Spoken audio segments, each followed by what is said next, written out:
Welcome back, everyone. AuburnVersus.com. Mike Szvetitz, sports editor of the Opelika-Auburn News, with Collin, Mickle, the Auburn University beat writer for the Opelika-Auburn News. And game one in the books. Collin, let's track back to Saturday night and talk about the Kansas State. Just some of your observations of this Auburn, this young team that we knew was going to be young coming in.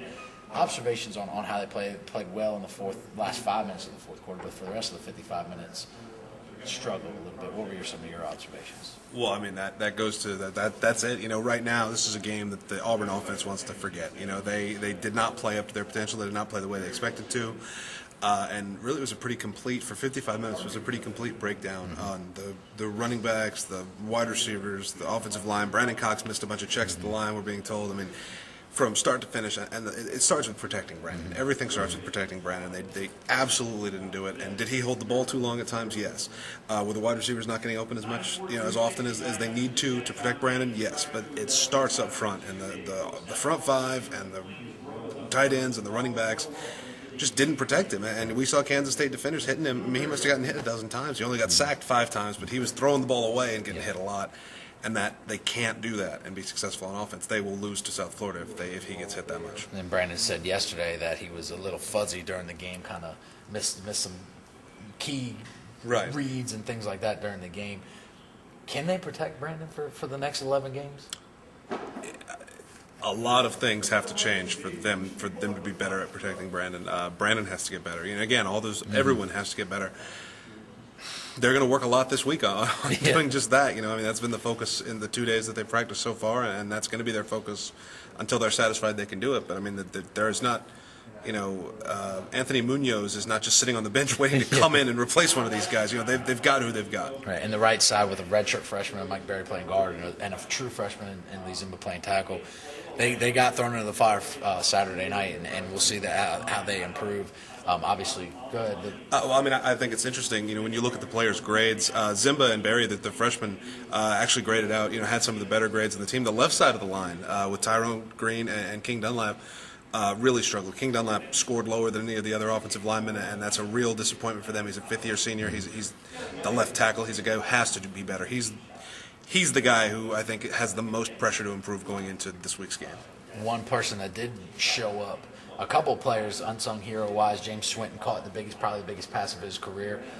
Preche Rodriguez had a really good game later in the fourth quarter. And tight end Gabe McKenzie had obviously the game-winning touchdown catch. The receivers were questioned because they were young. When the pressure was on, they caught the ball and moved the chains, with Brandon finally getting his head right and throwing the ball. Talk about this receiver as it goes into the rest of the season. If the offensive line gives Brandon time, it looks like they could project and do some damage. Yeah, I mean, there is obviously the question, where was that for the first 3.5 quarters, and the receivers did well. Rod Smith didn't have his best game, and he'll tell you that. But Preche had a very good game. Gabe had a very good game. Tommy Trott needs to improve. But right now, I thought it was interesting. They only played 5 receivers, and Tim Hawthorne and Swinton did not play much. They need, Chris Slaughter has to get in the playbook. He has to get on the field. Terrell Zachary needs to get out of Tommy Tuberville's doghouse and try to make an impact as a slot receiver. Hawthorne needs to get 100% on that ankle and be able to contribute, because right now they really only trust at most 4 receivers with the 3 starters in Swinton, and they need more than that to be a competent passing offense. Let's fast forward to this Saturday night's game in USF in South Florida, a young program, been around 11 years, and not really sure what they're going to bring. We know they're going to throw it. We know they've got Mike Ford, a running back who was very highly recruited out, who was signed or committed to Alabama, and then couldn't get in academically again. Now he's at South Florida, but they've got a lot of athletes. Tommy Tuberville said probably the best receiving core they'll see all year. USF could, if they have the game plan that Kansas State did and are as physical, could it be an upset Saturday night? Well, of course, every week a team has the best receiving core or the most athletic defense or the best offensive line Auburn will see all year. I think LSU's receivers have something to say about that. But this is a good offense. It's a spread offense. It's a very advanced offense. Matt Grothe, the quarterback, led this team in rushing last year. Obviously, Ford, is an impressive player. They didn't look great against Elon last week. They looked almost as bad against Elon as Auburn looked against Kansas State, which, if you're Auburn, has to make you a little confident. But this is a talented team. This is a team that is ferocious on defense and competent on offense, and really at the moment similar to Auburn, except they're running the ball a little more effectively. Again, the difference between Elon and Kansas State is pretty significant. But this will be a great game, and if Auburn, I Absolutely, you can book it. If Auburn plays as badly this week as they did last week, they will lose. They will lose, and USF coming in here really with nothing to lose. Absolutely. As they come in from the Big East, but they're underdogs. This is one of the biggest stages they've played on. If you take out last year's game against West Virginia, where they beat West Virginia in Morgantown, and also the PapaJohns.com Bowl up in Birmingham. Don't ever forget about the PapaJohns.com Bowl. You can't forget that, folks. their first bowl win ever against East Carolina University. So this coming in, this is as big games goes, this could be their biggest game to date, especially if they pull off a win. So they're coming in here with nothing to lose, and they're just going to let it all hang out. Absolutely. So with Auburn struggling early, with Kansas State, and then USF coming in here, this team with the 4 home games that it has opened the schedule doesn't really the home field advantage might not be that much of a favorite after these first 2 games. What does Auburn have to do to get better, to beat USF, and then to go in the next 2 games against New Mexico State and Mississippi State first, and then New Mexico State before they go to Florida? What do they have to do to get right at home before they can travel on the road to that gruesome road schedule? It all starts with protecting Brandon. On defense, they don't have anything to be ashamed about. Their front 4 was amazing against Kansas State. Really very, very, very, very strong. The secondary, they showed off some depth. Guys like Pat Lee and Zach Gilbert played well, played better probably than they have in their Auburn careers.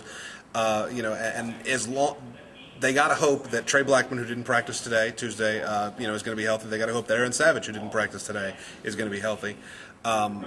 But if they're healthy, this is a dangerous defense. On offense, it's very simple. They've got it starts up front. They got to protect Brandon. They got to run the ball. Those are the only 2 things you can do on offense, and they haven't done either one of them well. Speaking of injury reports, you said Trey Blackman practiced a little bit today, still has an ankle injury. Where are we at with some of these starters with Savage and Will Height and Blackman, really 3 starters on defense who are going to need to play? Where are we at with the injuries, and are they going to play this weekend? Will Hyde is back from a hamstring. He may not be 100%, but after a physical game like Kansas State, I don't know that anybody is 100%. Blackman is wearing a protective boot on his ankle. He ran around on the sideline, but did not participate in any significant practice drills. Savage did the same thing, also wearing a boot. Wes Byram in a boot, and off crutches. He was on crutches yesterday. He's out of that today.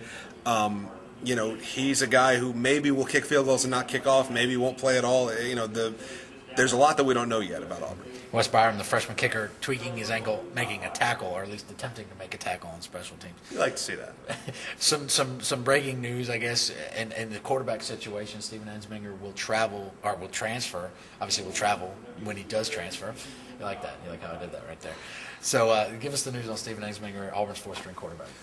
Steven is going to go to Louisiana Tech, and it's probably the right move for Steven. He's the 4th-team quarterback. With Cody Burns coming in and impressing the coaches, and with Neil Caudle, and Blake Field coming back next year, Steven's future right now looked like he was going to be the 3rd or 4th-team quarterback, sort of indefinitely.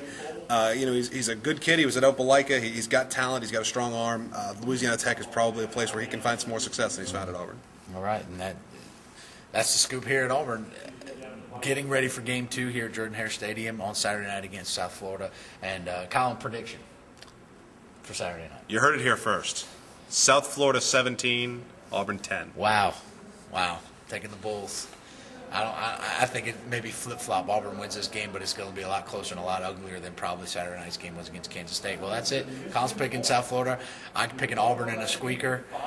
You guys tune in next week to find out how they did. Obviously, on AuburnVersus.com, we'll have more player interviews, more Tommy Tuberville's press conference, more analysis from Collin and myself. You're watching AuburnVersus.com. We'll see you next time.